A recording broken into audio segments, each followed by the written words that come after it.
Hello friends, welcome back to my channel. Myself Mohammad Furqan, and today we are going to discuss about dengue, which is also called as break bone fever. So आज हम dengue के बारे में बात करने जा रहे हैं, जिसे ब्रेक बोन फीवर भी कहा जाता है और इसका स्प्रेड होता है एडिस इजिप्टी मॉस्किटो से, जिसकी यहाँ पे आप इमेज देख सकते हो। सो ग्लोबली जो केसेस मिलते हैं उसमें इंडिया सेकेंड नंबर पे है, जहाँ पे सबसे ज़्यादा केसेस पाए जाते हैं। इन 2021 India has reported 1,64,000 cases. In 2020 India has reported approximately 2 lakh cases, and recently in Delhi the 10 cases are reported.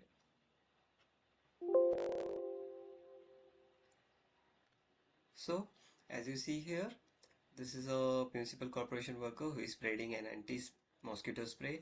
This anti-mosquito spray is helpful in killing the mosquito, which may spread the diseases like malaria, dengue, and chikungunya, and also. So in Haryana, Kerala, Punjab, Rajasthan, Tamil Nadu, and Uttar Pradesh, and so many states mentioned here, they are reporting high number of cases during these days. So जैसे कि आप यहाँ पे देख रहे हो, municipal corporation का जो वर्कर है, ये एंटी मॉस्किटो स्प्रे स्प्रेड कर रहा है अपने काफ़ी सारे गलियों में या गांव में, देखा होगा। ये स्प्रे क्या करता है, मॉस्किटो को किल करता है या मॉस्किटो के लार्वा को किल करता है, जिसकी वजह से डेंगू और मलेरिया जैसे डिसीज स्प्रेड नहीं होते हैं। Apart from that, Haryana, Kerala, Punjab, ये यहाँ पे जो स्टेट्स के नाम मेंशन किए गए हैं, इनमें रिसेंटली काफ़ी सारे केसेस पाए गए हैं। सो डेंगू आखिर होता क्या है? What is actually dengue is? So dengue is a type of viral disease.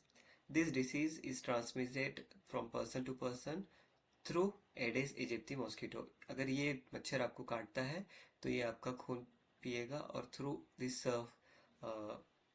Blood it will transfer the viruses also to the another person. So जैसे कि यहाँ पे आप इमेज में देख सकते हो, काफ़ी सारे कंट्रीज को यहाँ पे कलर किया गया है। So this yellow represents low number of cases, while red represents high number of cases. Okay, तो इंडिया में या पे आप देख सकते हो, ब्राज़ील वगैरह जो कंट्रीज हैं, इनमें काफ़ी ज़्यादा नंबर ऑफ केसेस मिलते हैं।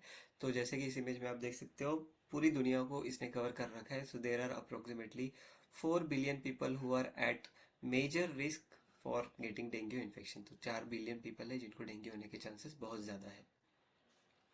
सिम्टम्स में इंक्लूड होता है आपके स्किन रैशेस, जैसे कि आप इन इमेजेस में देख सकते हो। इन सभी को काफ़ी हाई लेवल की स्किन रैशेस हुई है। So this are the rashes that may appear if you have dengue fever. So rashes will appear at first. So apart from that, you may have fever. High grade of fever will be there. Eye pain, then bone pain, joint pain will be the major symptoms. Apart from that, you have muscle pain, headache, vomiting, rashes will be there. So these are the symptoms. तो आपको सबसे पहले तो fever आएगा, fever के साथ ही आपको काफ़ी सारा पेन होगा, muscle, bone and joint pain होगा, आंखों में दर्द होगा, उसके अलावा हेडेक, वोमिटिंग या रैशेस हो सकते हैं।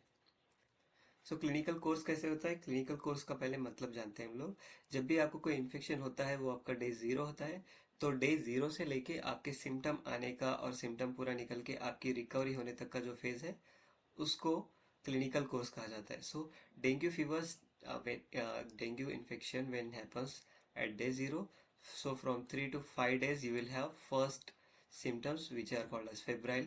After that, second phase will appear, which is called as critical phase, and then after second phase there will be a third phase if you get a proper treatment and all. So आपको अगर अच्छी treatment मिल जाएगी तो आपकी recovery phase start हो जाएगी। सो dengue fever में सबसे पहली फेज है फेब्राइल फेज। फेब्राइल फेज में आपको सडन ऑनसेट ऑफ फीवर होता है। इसके अलावा आपको काफ़ी सारा ब्लीडिंग हो सकता है माउथ एंड नोज से, जॉइंट एंड मसल पेन हो सकता है, रैशेस आ सकते हैं। ये आपके सबसे मेजर सिम्टम्स है। Apart from that you will have headache and diarrhoea and vomiting will be there. So diarrhoea vomiting ये भी आपको कॉमन डिसीज में मिल सकता है। Apart from that, this is the second and the most important phase, this is the critical phase, this second phase of the infection. So इसमें आपको hypotension यानी कि लोअर ब्लड प्रेशर पाया जाएगा। Apart from that ascites, pleural effusion हो सकता है, gastrointestinal bleeding हो सकता है। So these are the symptoms which are very critical in the second phase, which is therefore it is called as critical phase. If you do not get proper treatment during this session, this timing, you may have severe symptoms and the death is also possible.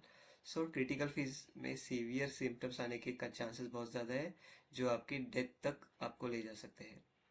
So doctor की immediate आपने राय लेनी चाहिए। Apart from that, if you get proper treatment, there will be a recovery phase which is having altered level of consciousness, मतलब आपके mood swings या आपको पूरी तरह से आपको सब कुछ समझ में नहीं आएगा, आप थोड़ा सा कंफ्यूजन में रहोगे. Apart from that, itching, slow heart rate and seizures आ सकते हैं. So diagnosis, how it is diagnosed. आपके कुछ ब्लड टेस्ट किए जाते हैं. ब्लड टेस्ट में इंक्लूड होता है सीबीसी एक होता है, और एक प्रॉपर डेंगू के लिए टेस्ट होता है. डेंगू टेस्ट में आपका ब्लड सैंपल जो है इन किट्स में डाला जाता है. यहाँ पर आपका ब्लड सैंपल ऐड किया जाता है, वो ब्लड इधर से फ्लो होते हुए आएगा. और जो पहली वाली टेस्ट किट है, इसमें एंटीजेन यानी कि आपका डेंगू का जो वायरस है, उस वायरस के पार्टिकल को टेस्ट किया जाता है. और दूसरा वाला जो टेस्ट किट है, इस दूसरे वाले टेस्ट किट में आपके एंटीबॉडीज टेस्ट किए जाते हैं. ठीक है. तो इसमें आईजीजी आईजीएम एंटीबॉडीज जो होते हैं डेंगू होने के बाद जो आपके बॉडी में बनेंगे, वो टेस्ट किए जाते हैं. और इसमें आपके antigen of virus is tested. अगर आपको सिम्टम है, अगर आपको इन्फेक्शन है, तो यहाँ पे जो टेस्ट लाइन है ये रेड आएगी. अगर आपको इन्फेक्शन होके गया है और आपके बॉडी के अंदर अभी डेंगू के एंटीबॉडीज है, तो यहाँ पर आपको लाइन्स आएंगे एम एंड जी पर. So these are the diagnosis method. And आपकी सीबीसी रिपोर्ट जो आएगी, इसमें आपके प्लेटलेट नंबर कम आएंगे. So that is indirect indicative of viral infection. Apart from that, treatment includes, there is no specific treatment for this. No specific treatment exists for dengue fever. dengue fever के लिए कोई specific treatment नहीं है. आपके जो symptoms होते हैं, उन सिम्टम के बेसिस पे ही डॉक्टर सिम्टम्स को ट्रीट करता है, ना कि आपके डेंगू को. अगर आपके सिम्टम्स काफ़ी सीवियर होने लगे तो आपको सपोर्टिव केयर की ज़रूरत पड़ेगी, जिसमें आपको हॉस्पिटल में एडमिट होना पड़ेगा. एडमिशन लेने के बाद आपको आईवी फ्लूइड्स एंड इलेक्ट्रोलाइट दिया जाएगा, या एनएस आपको दिया जाएगा और साथ में इलेक्ट्रोलाइट दिया जाएगा. अपार्ट फ्रॉम दैट, आपका ब्लड प्रेशर जो है वो काफ़ी मॉनिटर करने की ज़रूरत पड़ेगी, क्योंकि डेंगू में ब्लड प्रेशर लो होने के चांसेस बहुत होते हैं.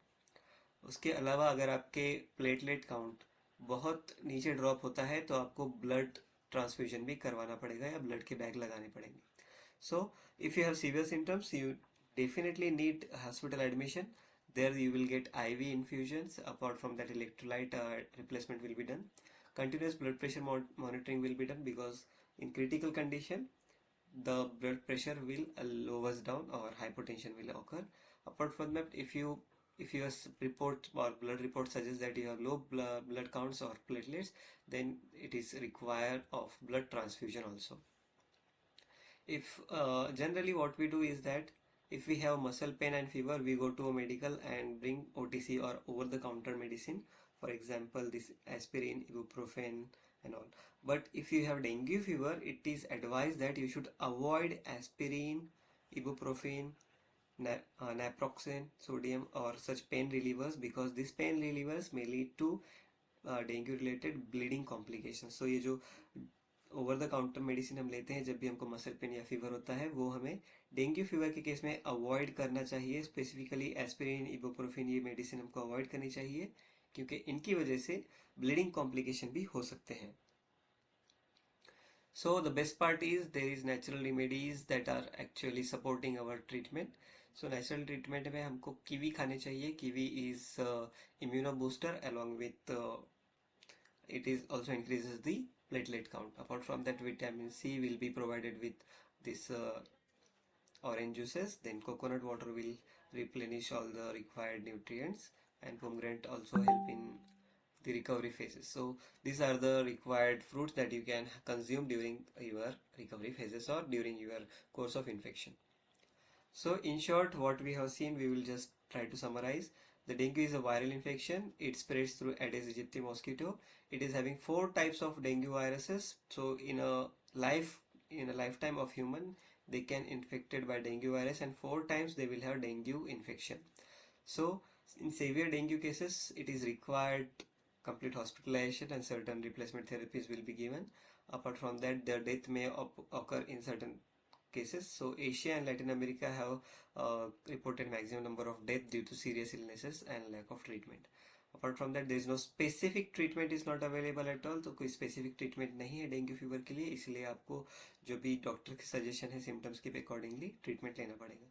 Urban and semi urban areas में ये सबसे ज़्यादा पाया जाता है, क्योंकि वो यहाँ पे जो वाटर है या वेस्ट वाटर है, ये वेस्ट वाटर काफ़ी ज़्यादा एक ही जगह पे स्टैगनेंट हो जाता है. तो स्टैग्नेंट वाटर या जो जमा हुआ वाटर होता है उसके अंदर मॉस्किटो के लार्वे या बच्चे पैदा होते हैं, जिसकी वजह से ये मॉस्किटो ये डिसीज को स्प्रेड कर पाता है। Global incidences of dengue has grown dramatically, तो पिछले कुछ सालों में पूरी दुनिया में इसके केसेस काफ़ी सारे मिलते हैं। So apart from that 100 to 400 million infection cases are reported each year, but 80% are generally mild to asymptomatic. This is the very fortunate news for all of us कि इतने सारे केसेस के मिलने के बावजूद 80% केसेस तक माइल्ड या asymptomatic nature ही होता है। Apart from that we have one good prevention, that is guppy. और गप्पी माँ से जो मछलियाँ होती हैं उनको पालने से ये लार्वा को हम दूर रख सकते हैं। यहाँ पे हमें एक यूट्यूब पे काफ़ी अच्छा डेमोन्स्ट्रेशन मिला था। इसकी लिंक भी मैं आपको शेयर कर दूंगा डिस्क्रिप्शन बॉक्स में। सो यहाँ पे जो यूट्यूबर है इन्होंने ये मॉस्किटो के लार्वे लाए हैं और ये इन फिश टैंक में प्लेस करने वाले हैं। जैसे इन्होंने फिश टैंक में डाला, देखिए वो कितनी फास्ट ये मछलियाँ इसको खा लेती हैं। So this guppy fish eats this mosquito larvae very fast. So in this way you can prevent the spread of mosquito. So dear friends, I hope you understood this video and this may be a very useful information for you. आपको अगर channel पसंद आए तो please subscribe कीजिए, like कीजिए, notification button दबाइए और अपने दोस्तों के साथ या अपने रिश्तेदारों के साथ, अपने फैमिली मेम्बर्स के साथ, सबके साथ शेयर कीजिए ताकि ये इन्फॉर्मेशन ज़्यादा से ज़्यादा लोगों को पहुंच सके और वो अपना ट्रीटमेंट या अपना प्रिवेंशन खुद से कर सकें। Till then take care, stay safe, stay home and thank you.